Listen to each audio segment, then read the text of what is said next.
5 years after people, a biblical symbol of evil is on the rise.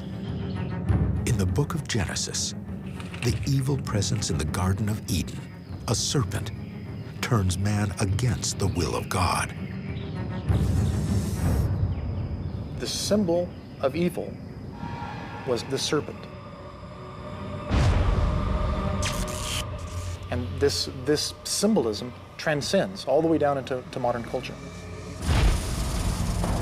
Venomous serpents, like the rattlesnake, were a literal menace to mankind, a menace man tried to eradicate. What I have here is Crotalus atrox, the western diamondback rattlesnake. Now, people and snakes, they intersect in everyday lives. In the time of humans, rattlesnakes were contained with annual roundups held in the American South and Midwest. The snakes were hunted to protect cattle and entertain the curious at popular festivals. On average, some 16,000 snakes were captured and killed every year.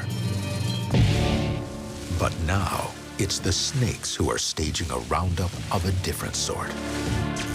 5 years after people, you're looking at the beginning of an arms race between the rodent empire and the snake empire. Remove people from the equation. Immediately you have tons and tons of human waste.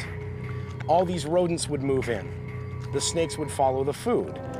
And since they're opportunistic eaters, they'll be going after city mice, rats, even small cats, baby kittens, anything that follows the food and takes over an urban sprawl once people leave is just rife for pickings by snakes. 5 years without their human predators, and the Bible's symbol of pure evil is looking to make a comeback.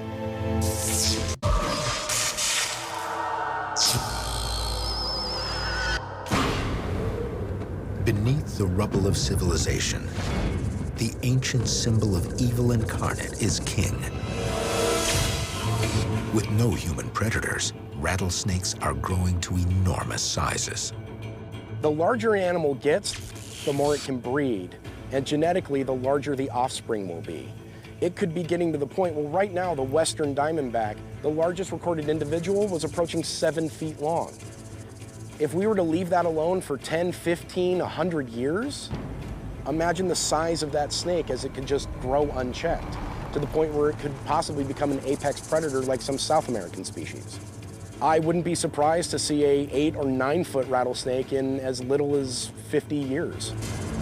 75 years after people, and 65 million years after the dinosaurs, the age of the reptiles has returned.